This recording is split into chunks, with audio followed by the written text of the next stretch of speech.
I am anonymous. We are not a face. We are not a corporation. We are not owned, funded, or controlled by billionaires hiding behind boardroom doors. We are the voice in the dark that power fears most, the voice that exposes what they never wanted you to see. And right now, what we are about to reveal is a story of ego, power, revenge, and a plan that nearly reshaped the American media landscape forever. Because behind the scenes, Donald Trump believed he was closer than ever to neutralizing one of his greatest enemies, CNN. But when a secret rival stepped in and threatened to shatter that plan, Trump didn't stay calm. He snapped. To understand the magnitude of this moment, you have to understand Trump's obsession with media control. Donald Trump didn't just run for president.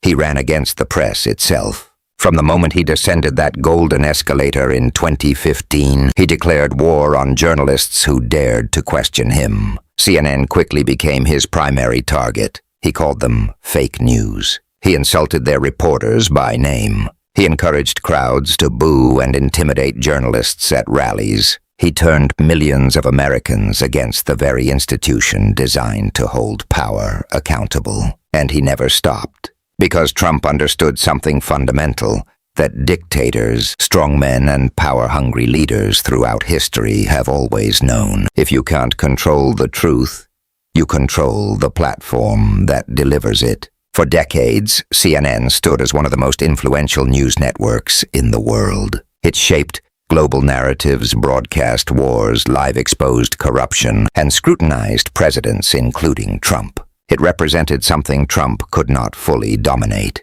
and that drove him into a relentless rage. But everything began to change when CNN's corporate parent, Warner Brothers, Discovery, became the center of one of the most aggressive media takeover battles in modern history. This wasn't just about movies or television. Warner Brothers, Discovery controlled a massive empire: CNN, HBO, the Max streaming platform, DC Comics, Blockbuster film studios, and one of the most powerful content pipelines on Earth. Whoever controlled Warner Brothers, Discovery wouldn't just control entertainment. They would control information itself. At first, Netflix emerged as the leading contender to acquire Warner Brothers. Discovery, the streaming giant, which had already transformed how the world consumed entertainment, reportedly prepared billions of dollars to secure the deal. Industry analysts believed Netflix ownership could stabilize CNN while maintaining its independence from political influence. For a moment, it seemed like CNN would remain outside the reach of political loyalists. But then suddenly, everything shifted. Larry Ellison and his son David Ellison entered the battlefield. Larry Ellison, the billionaire founder of Oracle and one of the richest men alive, had maintained ties to Donald Trump and powerful political networks for years. His son David Ellison, head of Skydance Media, had built deep connections within Hollywood's production ecosystem. Together they represented a fusion of tech wealth, entertainment influence, and political access. Their company, tied closely to Paramount and CBS, made a bold and aggressive move. They raised their bid. They applied pressure. They leveraged connections behind the scenes. And in a stunning reversal that shocked the media world, Netflix pulled out of the bidding. That moment sent a signal that echoed across Wall Street, Washington, and every newsroom in America. The buyer most likely to preserve CNN's editorial independence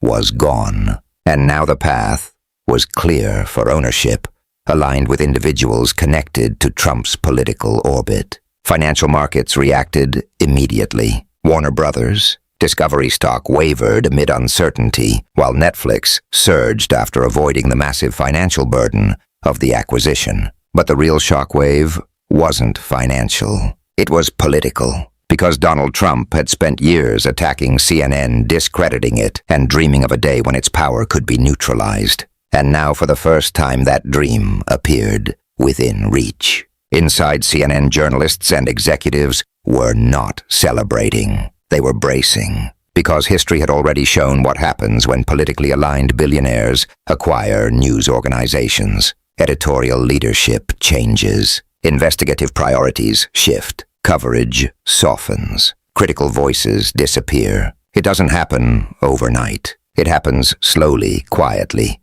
until the institution looks the same on the surface but functions very differently underneath. Trump understood this better than anyone. He built his career on media manipulation. He knew that controlling perception could be more powerful than controlling facts themselves. For Trump, CNN wasn't just a network. It was a symbol of resistance against him. It represented the scrutiny he couldn't silence, the criticism he couldn't erase, the truth he couldn't fully control. And now he believed that symbol was about to fall into the hands of people who would reshape it forever. But then something happened that Trump didn't expect. A rival force emerged not from the corporate world, but from the legal system.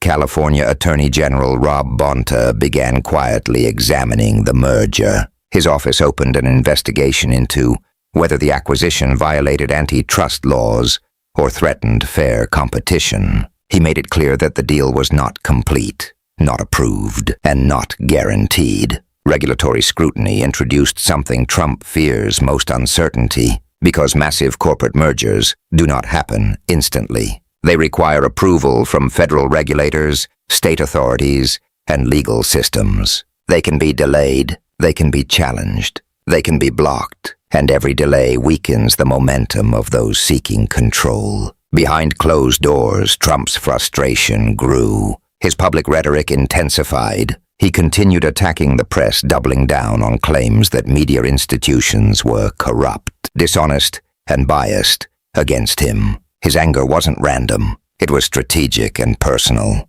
Trump's entire political identity was built on dominating media attention. He thrived on controlling the narrative. He thrived on shaping perception. And CNN represented a narrative he could never fully dominate. Trump's relationship with media has always been fueled by contradiction. He depends on media attention to maintain relevance, yet despises journalists who challenge him. He weaponizes coverage when it benefits him and attacks it when it exposes him. He seeks loyalty, not neutrality. He seeks influence, not accountability. This merger battle became more than a corporate transaction. It became a battle over who controls the flow of information in America. Because media ownership determines which stories are amplified, which investigations move forward, and which truths reach the public. Trump understood that controlling media ownership meant controlling the battlefield itself. But resistance from regulators,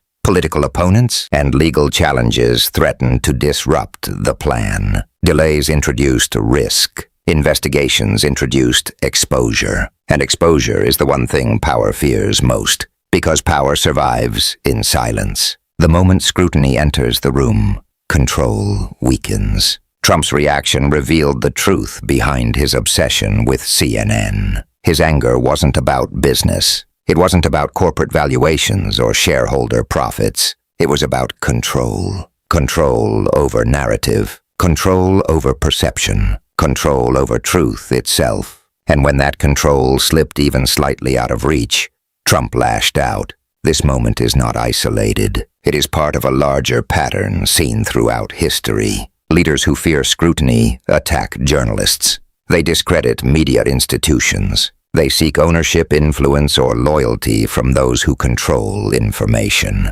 They reshape media ecosystems to protect themselves from accountability. Because information is power, and Trump has spent years trying to bend that power to his will. But the story is not over. Regulatory battles continue. Legal scrutiny remains. The outcome is still uncertain. What is certain, is this: Trump believed he was on the verge of neutralizing one of his greatest critics. He believed CNN's independence was about to collapse. He believed control was within his grasp. And when that belief was threatened, his reaction exposed the truth. Trump does not fear CNN because it is powerful. He fears CNN because it is independent. He fears any institution he cannot control. He fears truth itself when it stands outside his influence. We are anonymous. We do not forget. We do not forgive. We reveal. Now you know what is happening behind the curtain.